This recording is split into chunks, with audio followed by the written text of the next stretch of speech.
Assalamualaikum warahmatullahi wabarakatuh. Perkenalkan, nama saya Muhammad Hasbi Faturski dengan NRP 15 2019 045. Di sini saya akan menjelaskan mengenai hasil praktikum untuk pertemuan ke-7, yaitu di modul 3 dan modul 4. Untuk modul 3 di sini yaitu adalah membuat fungsi save dan load game. Nah, untuk sistem save sendiri di sini yang pertama itu ada kita menyiapkan 3 buah script ya. Yang pertama itu ada player, lalu ada player data, lalu ada save script. Nah, di sini untuk si save sistemnya itu di sini berfungsi untuk menyimpan si file untuk si datanya itu. Jadi nanti si datanya itu akan player data ini akan menyimpan si posisi terakhir si playernya. Di sini itu adalah waktunya itu ada jamnya, menitnya, detiknya, lalu ada posisinya. Itu akan disimpan di player data. Nah, nantinya si file itu tuh akan disimpan di dalam suatu file save game yang memiliki path-nya di sini ya, disimpannya itu. Simpannya itu di sini. Nah, jika tidak ada save-nya, misal kita mau nge-load, nah itu nanti ada tulisan save file tidak ada. Nah, untuk player sendiri di sini, yaitu adalah fungsi untuk nge-load playernya, di mana nanti itu akan di saat dia load itu, player datanya akan membuat suatu save system load player. Vektor posisinya itu bakal diambil dari si datanya. Jadi posisi X, Y, Z itu akan diambil dari si player datanya tadi itu. Diambil dari si posisi ini. Nantinya itu. Nah, kurang lebih hasilnya itu.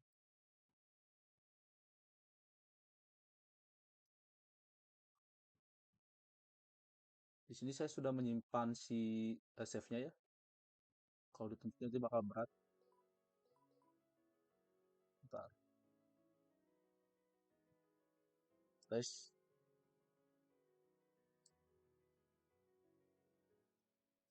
tes.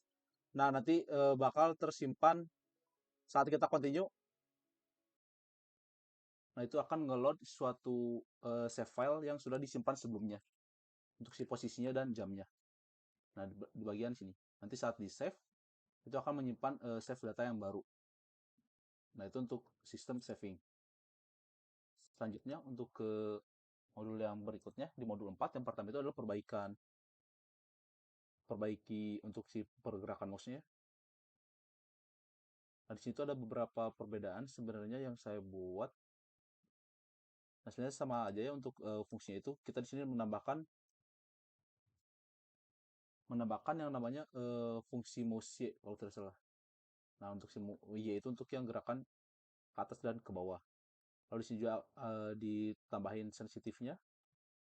Jadi kemudian kita extract di min, di sini ada tambah fungsi di min dikurangi si nilai Y-nya. Lalu di sini ada mat F yang fungsi claim ini. Lalu di sini ada transform local rotation. Kurang lebih nanti hasilnya itu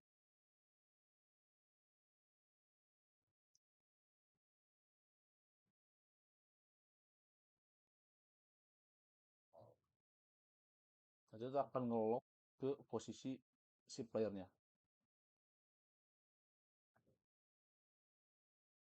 Seperti itu untuk perbaikan kameranya. Selanjutnya yaitu adalah obstacle.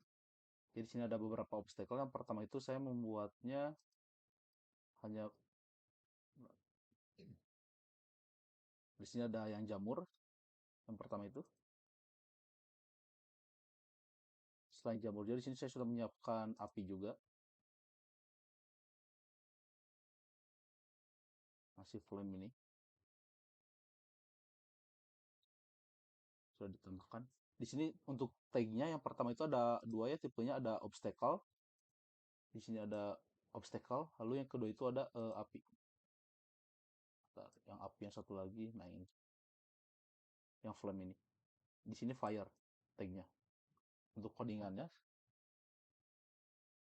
di obstacle itu jadi saat si di sini menggunakan on trigger enter. Jadi saat si player mendekatkan mendekatkan diri ke bagian collider kan di sini ada beberapa misalnya ada screen ada yang namanya spare collider, di sini bisa diatur jarak range-nya. Jadi saat si player mengenai collider tersebut, nanti itu akan melakukan program yang disuruh objek. Jadi si objek itu akan dihilangkan gitu ya.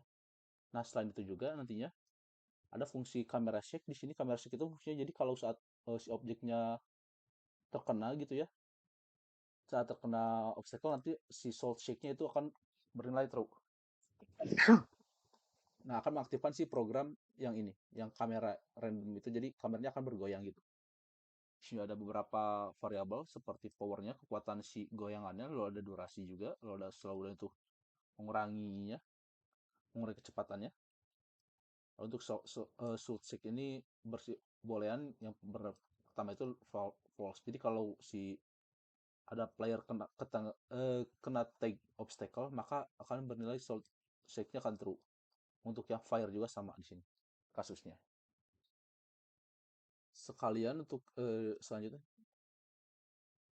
di sini juga ada yang namanya sistem darah juga ya. Jadi kalau terkena si obstacle yang tadi itu, di sini akan menampilkan debug log-nya player hidup kalau masih darahnya bernilai di atas 100, bernilai di atas 0.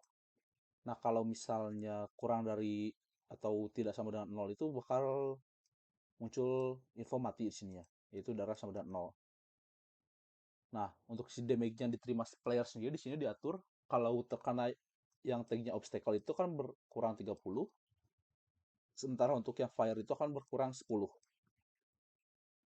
Itu untuk yang obstacle. Contohnya di sini.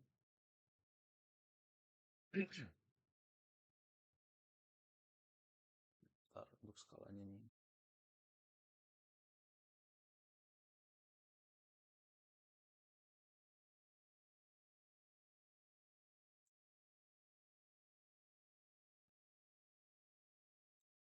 Oke, harus diatur lagi ya.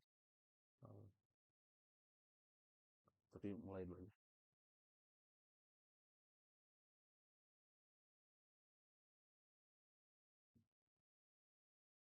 Jadi misal di sini kalau kena jamur dulu di sini, nanti kameranya akan bergoyang. Ntar sambil ditunjukin di konsolnya. Nah, ini kan masih nah di sini playernya masih hidup di sini statusnya. Kalau terkena objek ini. Nah, lalu di sini ada api juga. Nah, kalau api itu apinya tidak akan hilang ya, tapi bisa berulang-ulang kalau kasusnya untuk api.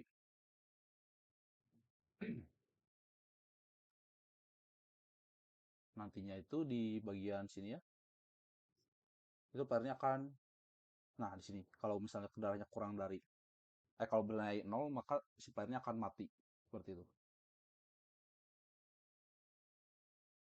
Mungkin sekian saja presentasi untuk pertemuan sekarang. Mohon maaf bila ada kesalahan. Wassalamualaikum warahmatullahi wabarakatuh.